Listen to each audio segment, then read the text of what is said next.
When you drive a long-haul truck, you truly see all sorts of bizarre things on the road. Strange accidents, cars abandoned in the middle of nowhere, people walking along the highway miles from anything. You eventually get used to it. You learn to keep moving, keep your head down, and avoid asking too many questions. Half of these encounters you forget, the other half you might share at diners over lukewarm coffee and cold eggs. But there's one story I don't tell.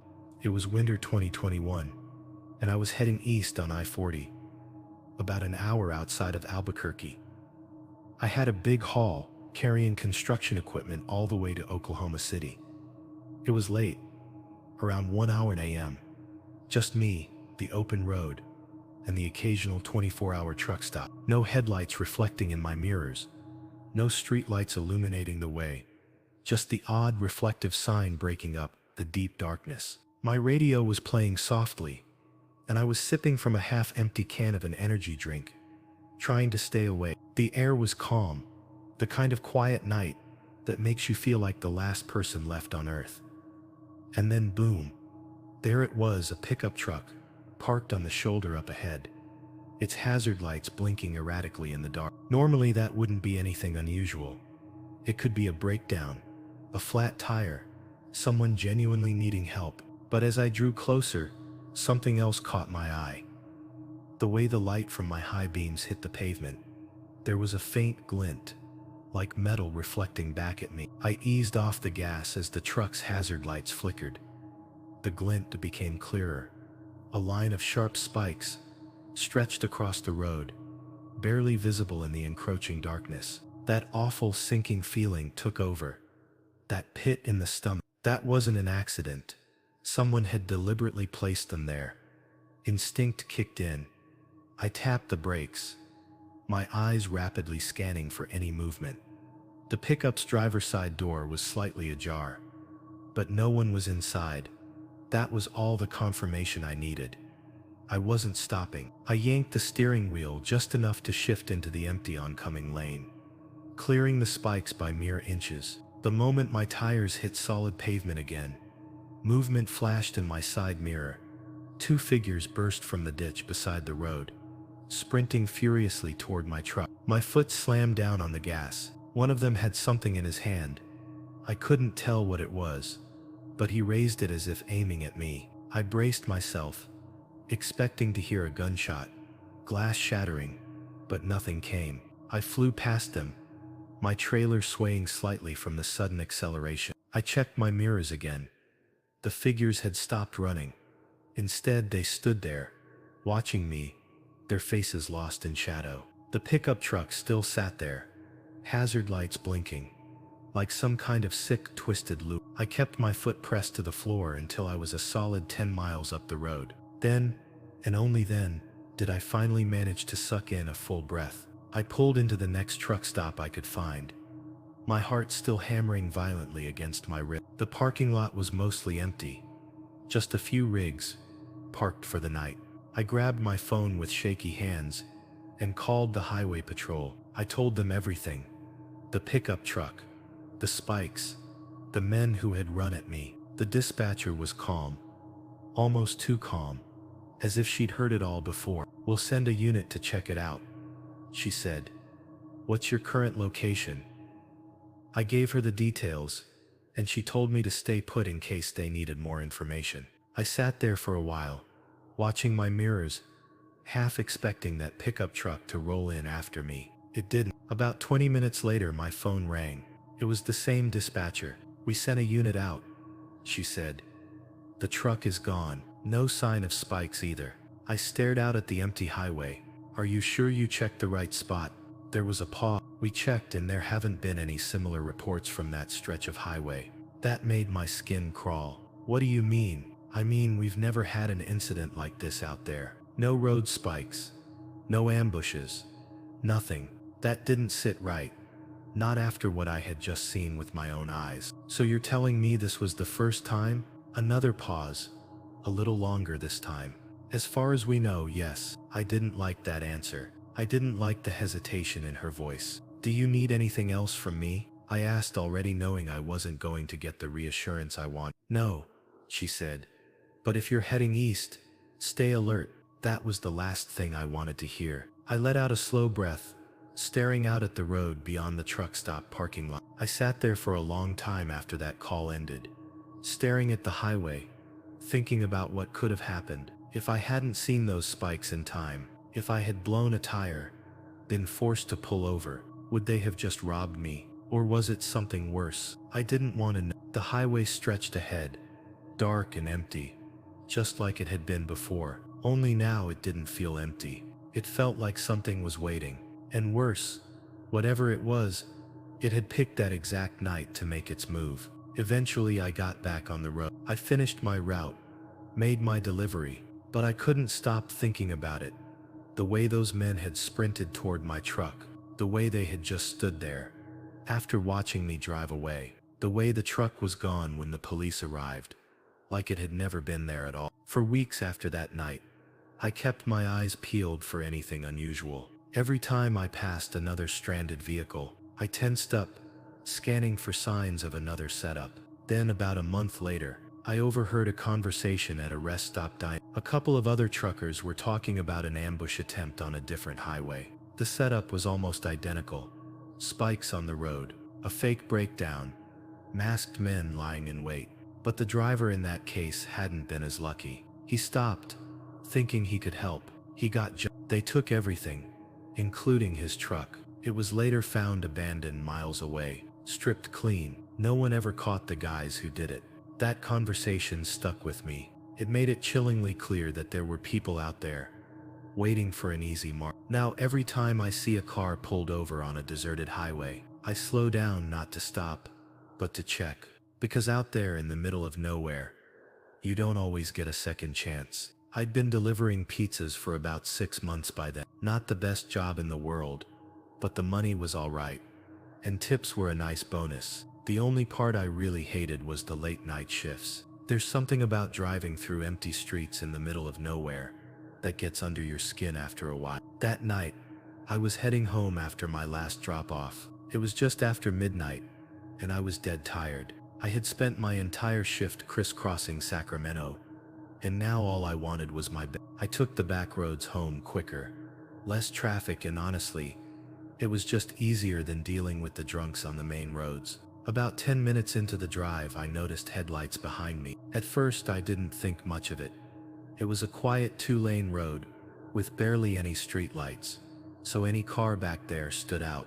But something felt off about the way this one was moving.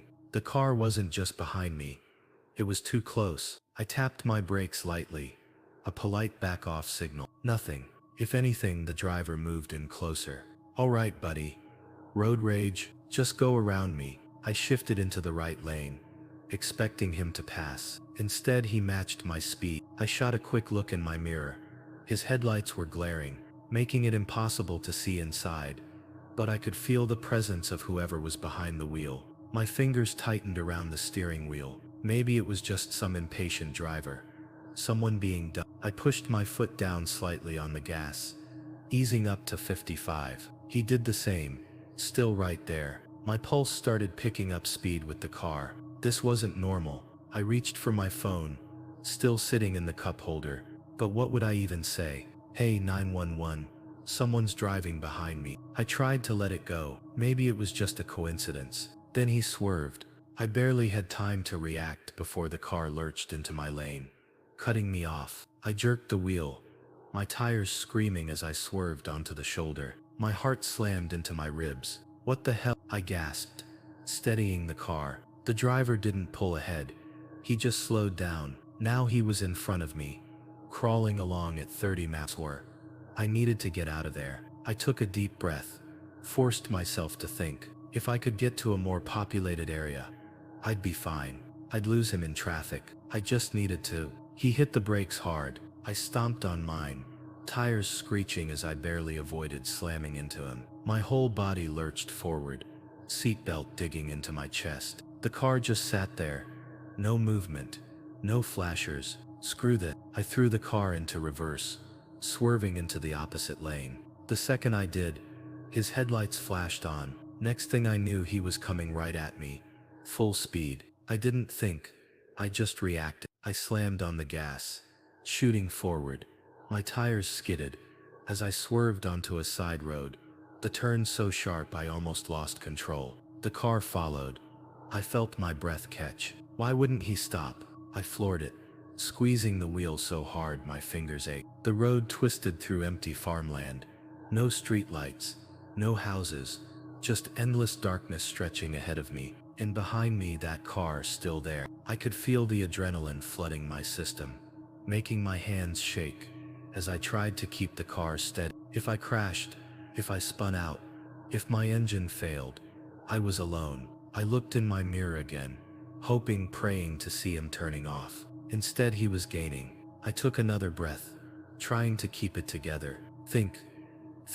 A turn was coming up, left or right.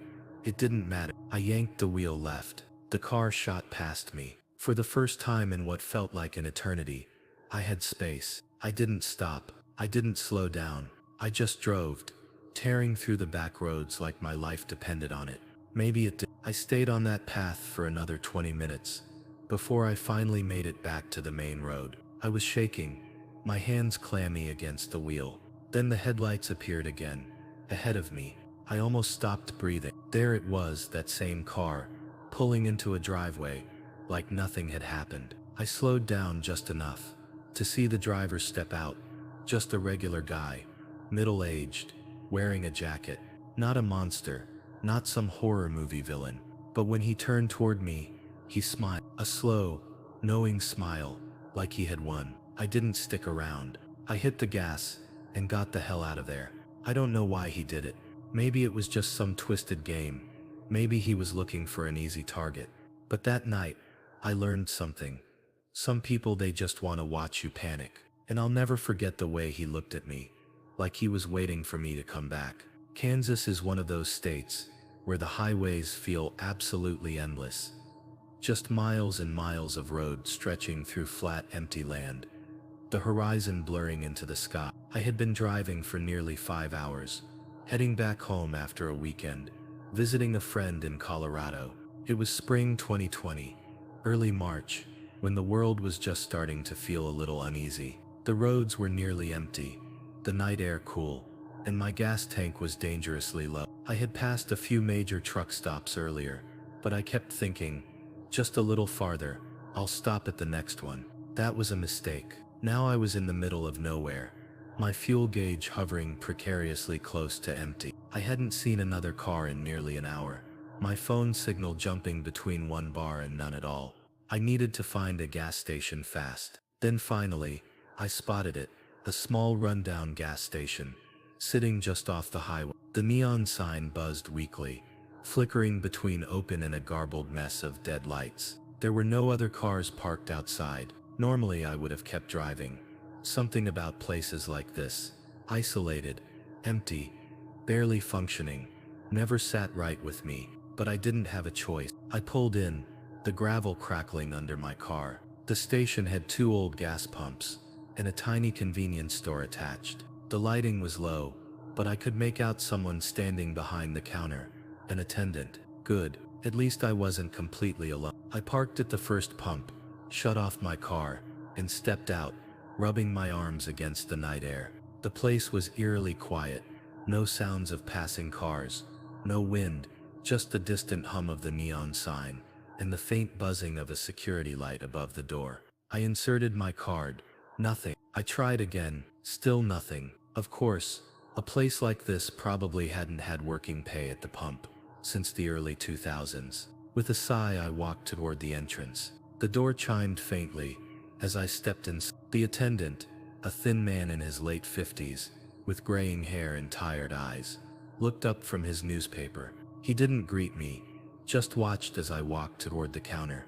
"I need to fill up," I said, "pump 1. He didn't move, didn't even blink. For a second, I thought maybe he hadn't heard me. Then in a low, flat voice, he said, "Get back in your car and leave." I blinked. "Sorry, what?" His expression didn't change.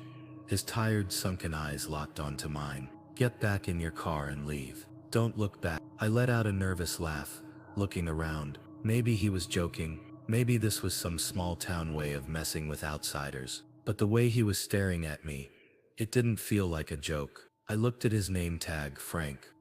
Is the pump broken? I asked, taking a step back toward the door. Frank didn't answer. He just shook his head slowly. Not a no, just don't ask. The hairs on the back of my neck prickled. Something about this felt profoundly wrong. I turned toward the door, and then in the reflection of the glass, I saw movement behind the gas station. Two shadows. I spun around. Two men stepped into the glow of the security light. One was tall, stocky, wearing a dirty flannel. The other was thinner, his hood pulled up over his face. They hadn't been there when I pulled in. They had been waiting. My stomach twisted. Frank took a step forward, his voice just a breath of sound now. Go! I didn't hesitate. I yanked the door open and darted toward my car. From the corner of my eye, I saw them move. Fast. I fumbled with my keys. Come on, come on, come on. The tall one was already halfway across the lot. His pace wasn't rushed. It was confident, like he knew I had nowhere to go. I slammed into my car, ripped open the door, and threw myself inside, locking it the second I hit the seat. The moment I turned the key, my headlights flicked on, and that's when I saw their faces. The tall one's lips curled into a smirk, the hooded one looking straight into my eyes. I barely had time to register anything when the tall one lunged. Bam! He slammed his hand against my window. I screamed, slamming the gear into reverse. My tires screeched as I whipped the car backward, nearly hitting the second guy. He didn't flinch, didn't even step back, just stood there watching. I shifted into drive and floored it. The gas station blurred behind me. In my mirror I saw Frank step outside, standing at the edge of the light. His face was grim, like he had seen this before, like he knew exactly what would have happened if I had stayed. I didn't stop driving, not until I reached the next town, nearly 40 miles away. I pulled up to a gas station with plenty of lights, parked under a security camera, and tried to calm down. My hands were still shaking.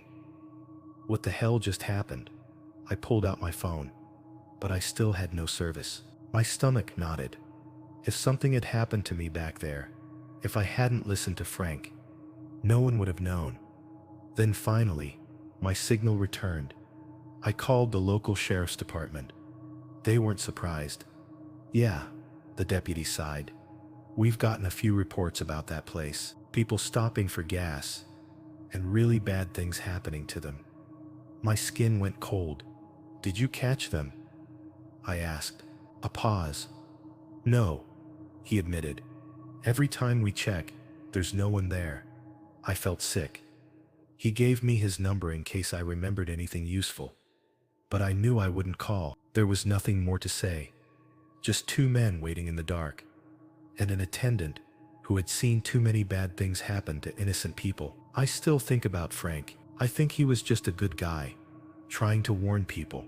And I wonder how many didn't listen. Driving Uber at night was usually pretty chill and drama-free. Fewer drunks than you'd expect, better fares, and quiet roads. I'd been at it for a while, mostly picking up passengers from the airport, taking late-night bar crowds home, and chauffeuring early morning workers who needed a ride before sunrise. But that night, yeah, I'll never forget it. It started with a long pickup, an airport run about 40 minutes outside of Boise. The request came in just before midnight. A guy heading home, apparently from a business trip. No small talk, just a simple "Hey, how's your night?" before he zoned out on his phone. Easy money. The drop-off was in a rural area, way past the usual city routes. A quiet neighborhood with nothing but wide-open land beyond it. No streetlights, barely any houses. The kind of place where if you screamed, you'd have to hope someone was outside to hear it. As I pulled out of his driveway and headed back toward the main highway, I saw it for the first time. A sedan, maybe 20 yards ahead, moving incredibly slowly. No hazards on, no discernible reason to be driving like that. At first I figured they were lost, or looking for a turnoff. I switched lanes to pass them. That's when the car swerved hard, right in front of me. I slammed the brakes. The road was too narrow for me to go around, so I stayed put, watching. The sedan sat there for a moment, unmoving. Then slowly it inched forward again. I gave it some space, thinking maybe it was someone drunk or confused. and tried again. I eased into the left lane, and again it cut me off. Now I was paying attention. The sedan didn't have an Uber sticker. No company logos. No dents or scratches. That screamed junk car. Just a plain dark-colored vehicle. I couldn't make out the driver. Just a silhouette. I checked my rearview mirror. Nothing behind me. We were utterly alone. I backed off and let the car go ahead, keeping a few extra car lengths between us. I wasn't in a hurry. I could afford to wait this out. But then it stopped. Not at a turn. Not at a stop sign. Just right there in the middle of the road. I had that deep, gut-level feeling. This wasn't right. I kept my foot ready on the brake, expecting the driver to step out and wave me down for help. Maybe fake a breakdown. But no one got out. I flicked my high beams on. The sedan sat there, and then the reverse lights blinked on. Nope. I threw my car into reverse, giving myself distance. The sedan stayed put for a few more seconds before the brake lights reappeared, and it took off fast this time. I finally breathed out, feeling my hands relax. Maybe it was just some paranoid driver, someone trying to get rid of tailgaters. Then, 2 miles down the road, it happened again. The sedan was waiting, stopped in the middle of the road. No hazards, no signals, just waiting. I tapped my phone, pulling up the Uber app so I could share my location. My last ride drop-off was still on the screen. No service. Perfect. I checked my surroundings. Fields on both sides. Nothing but open land and a few scattered trees. No houses. No lights. I wasn't about to stop again. This time I gunned it. The second I hit the gas, the sedan shot forward too. I swerved to go around, but so did it. I honked, long and loud. My heart was hammering now. This wasn't just some lost driver. They were toying with me. I slammed on the brakes again, letting them keep moving forward. The sedan inched ahead, like they were waiting for me to do something. Then, out of nowhere, they pulled off. Just like a hard right turn onto a side road. No signal, no hesitation. I hit the gas, putting as much distance between us as I could. The next gas station was 4 miles away.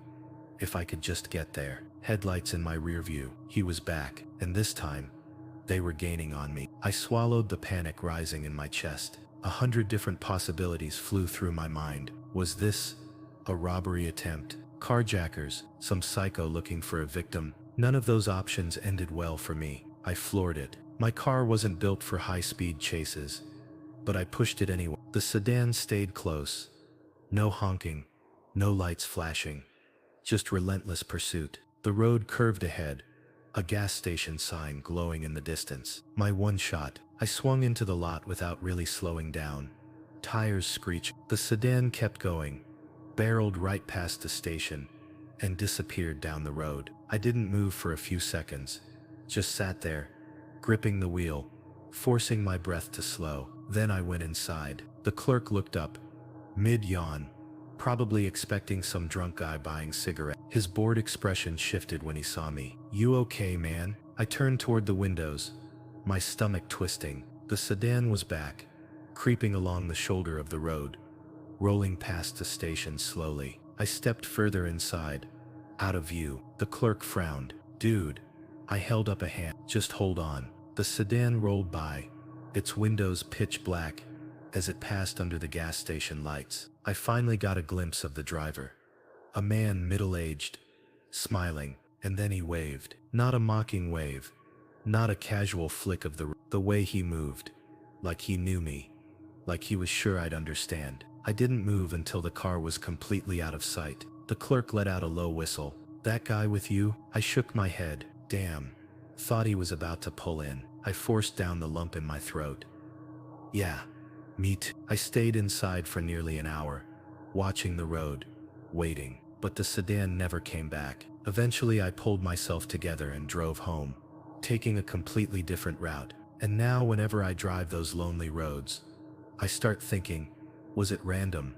Or had they picked me on purpose? And if I hadn't gotten away, what would they have done next? If these stories made you rethink your next late-night drive, hit that like button and share this with someone who needs a reminder to stay vigilant. Have you ever had a terrifying experience on the road? Drop your story in the comments and email me.